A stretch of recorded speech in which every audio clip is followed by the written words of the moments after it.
guys, Molly here and welcome back to another video. So today I wanted to talk about some of my favourite games with you guys. I thought it'd be nice to give you guys like a little bit of flavour of what I'm into and kind of my taste in video games. I would kind of say I have a bit of an unconventional taste in video games. My friends say I have quite a niche preference in games, but I'll let you guys decide what you think. Now, these games are in no particular order. I just kind of wanted to give you guys a few different games from each genre that I enjoy, just to give you guys a little bit of a profile of what I'm into and what I like. Most of these games are fairly recent, within the last like 15 years or so. I'm only 23 and I have the memory of a goldfish, so I can't really remember many games from my childhood that formed me as a gamer today. So let's jump straight into it, and at number 10, one of my favourite JRPGs, Persona 5. Almost 2 years later, I still cannot get over how stylish Persona 5 is. It looks absolutely incredible. Everything about this game is so good, from the turn-based battle system, to the music, to the art styles, the characters, everything is so good. Like, it was a pretty big toss-up between this and Persona 4 Golden, but I kind of felt like Persona 5 is just so amazingly good that I just had to go with that one. Even the game design is gorgeous, like the menus are just so good to look at as well. Just everything about this game is so solid, so beautiful, so polished, and even though we had to wait a really long time for it, it was totally worth it, and it's definitely up there with my top 10 favourite games. At number 9, it's HATSUNE MIKU Project Diva F2nd. So anyone who knows me will probably tell you that I am a huge fan of the rhythm game genre. I play pretty much every rhythm game there is out there. I love Taiko no Tatsujin, I love Step Mania, I love Dance Dance Revolution. Pretty much if there's a rhythm game out there that exists, I have probably played it. So considering there's so many rhythm games to pick from, I just had to choose this one because I feel like it perfectly encapsulates everything that I adore about the rhythm genre.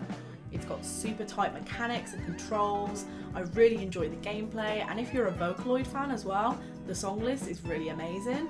Out of all the HATSUNE MIKU games, I felt like I had to pick Project Diva F2nd, just because for me personally, it's got my favourite song list on there, and I do feel like the difficulty levels are just perfect as well. If there's one thing I am decent at in life, it's rhythm games.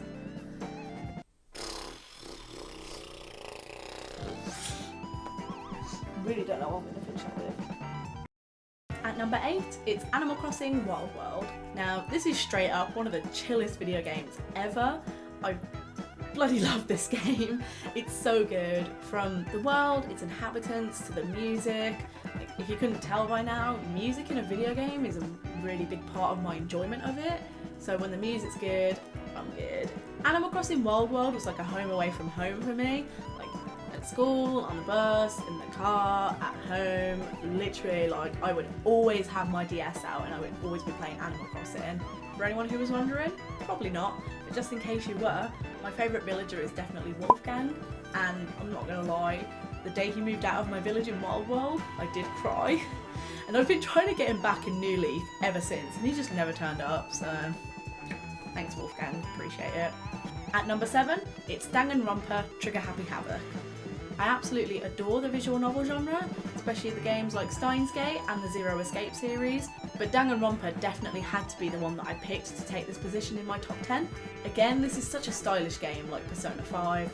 Everything from the non-stop debates to the visual novel section is just so good. I really like looking at this game. All the characters are super fun and engaging in their own way. Like, I can't really think of a character from the 3 games that I don't really like that much. And plus Monokuma is simultaneously somehow the best and the worst character in any video game in existence. You've got the twists and the turns throughout the story, and I love a good murder mystery genre anyway. And once again, the music is just so good. Like, this is one of the few soundtracks that I will listen to in my spare time because it's just that enjoyable. Danganronpa is a really fun take on the visual novel genre, and you've got some Phoenix Wright style gameplay in there as well. So I would really recommend it if you are looking to kind of dip your toe into the waters of the visual novel genre. It's a really good jumping off point. And at number 6, it's SOULCALIBUR 2. I'm actually pretty... Oh wait, the slide. Oh shit, yeah.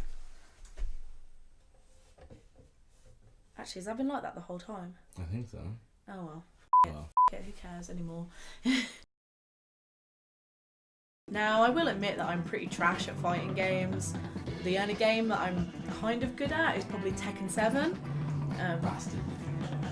Yeah, with my bastard Lucky Chloe. Thanks, Josh. Should be doing audio. Soul Calibur 2 was probably the first fighting game that I really threw myself into. I played Killer Instinct Gold on the N64, but I was a little bit too young to be playing that, so I didn't really have much experience with it.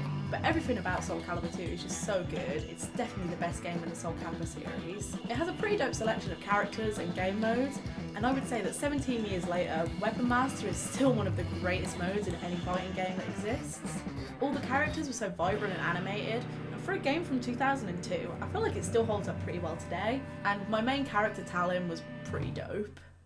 At number 5, it's KAMEO Elements of Power. This was one of the launch titles for the 360, and it was also the first game that I owned for the Xbox 360. Aside from Tomb Raider, I never really played a game with a strong female lead before, and KAMEO was just that for me.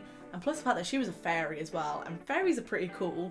I really love mythical creatures like elves and orcs, but you don't really tend to see that many fairies in video games, so it was a nice change of pace. Having one character morph into all these different monsters was really cool, and it was nice that they all had their different uses and abilities.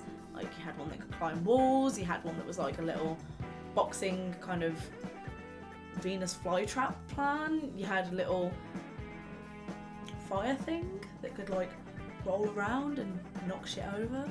Piranha Plant falls and smash. I was nearly going to say Piranha Plant. Honestly, I can't remember what his name is now, but he was the OG Piranha Plant. He had like this thing where he'd go like this and then he'd like uppercut you. It was dope, it was so good, it was hella cool. KAMEO is the first game that I can actually recall completing as well. I have this really, really bad habit that's carried on into adulthood of starting games and never finishing them. So the fact that I did finish KAMEO as a child just speaks volumes to how much I did enjoy it. It's such a shame that we never got to see a KAMEO 2 thanks to Microsoft cancelling Rare's development of it, but it's definitely worth picking up a copy of the original game if you can find it. At number 4, it's Final Fantasy X. Now it was really difficult actually trying to pick just one Final Fantasy game for this list, but I definitely had to go for Final Fantasy X, especially because in my opinion it's got the greatest turn-based battle system of any RPG I've ever seen. It's easily the most polished turn-based system I have ever seen, and whenever I do think about a really, really good turn-based battle system in RPGs, it's always the first game I think of. It was a really strategic way of actually planning out your next move, with the fact that you could see the turn list in the top corner of the screen. I loved the entire cast of characters in that game, especially Yuna because she was such a badass. And despite the game being so linear, it never really felt that way to me. I think because the story and the characters were just so engaging and the world felt so alive, that it never really felt like I was just running through tunnel after tunnel after tunnel. And several points of the story actually made me cry like a little bitch. I have a pretty bad habit of crying at video games, normally at the end of a video game, but Final Fantasy X actually made me tear up at several points in the story. It was just a really bittersweet story, and to me it's one of the pinnacles of storytelling within JRPGs. I do also want to note that it was quite difficult to pick between putting Final Fantasy or Kingdom Hearts on this list, as I already do have quite a few JRPGs featured in this, so I did just want to give a quick honourable mention to Kingdom Hearts. I really enjoyed it and I didn't want people to be in the comments like, where's Kingdom Hearts? So here it is, it's in the honourable mentions. At number 3, we have Fable 2. As a Brit, I absolutely adore this game.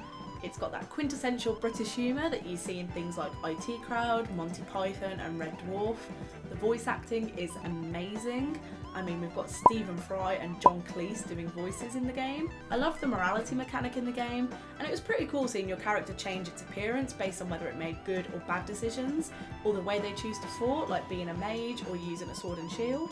I just really want them to actually make another Fable game already. Like, please, please, Microsoft, make another Fable game. I will literally buy an Xbox One if you make a new Fable game. Please. At number 2, it's BIOSHOCK. Now, I can't think of a game more atmospheric than BIOSHOCK. That game is absolutely stunning. That scene right at the start of the game when you're going down into Rapture in the bathysphere and Andrew Ryan's giving his big speech about the sweat of a man's brow literally gives me goosebumps every single time I watch it. I think it was the first game I ever played that genuinely like scared the shit out of me. I remember my dad being so frightened of the splicers, and I think that kind of rubbed off on me as well because I was absolutely terrified of them. Having to choose between harvesting or rescuing the little sisters was a genuinely agonising decision, and I think I remember the first time round I played, I harvested them all because I was like 13 and didn't give a shit. But when I replayed the game about a couple of years ago, I had to rescue them all that time because I felt really guilty about what I did when I was a little crap-haired 13-year-old. If you've never played the original BIOSHOCK, then what the hell have you been doing for the last 10 or so years? You need to pick this game up. It is absolutely incredible, and it was remastered a few years ago on PS4, Xbox One and PC, so it's definitely worth buying it and giving it a go. And at number 1 we have Fortnite, obviously.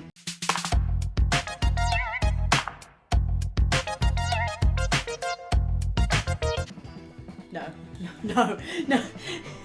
I'm joking. I'm joking. Number 1 is Ni no Kuni. Ni no Kuni is one of those games that I wish I could go back and play for the very first time. I'm a huge Studio Ghibli fan myself, so being able to play a game that had cutscene animations from the studio itself was just so much fun. Like, I'm not sure if you guys can see as well. I've got my little pop vinyls from Ni no Kuni 2. I've got Evan and Roland, I think. Yes. Got my little Higgledy badges as well. Like, I am a massive Ni no Kuni fan.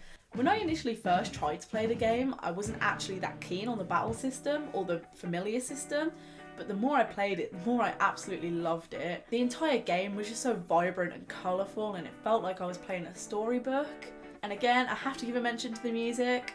I love my music in my video games, and Ni no Kuni's orchestral soundtrack is just goosebumps. Goosebumps. Every single time goosebumps. It's a great take on the JRPG genre, and if you do enjoy JRPGs or Studio Ghibli or Level 5, the development studio who made Ni no Kuni, it's definitely worth giving it a try.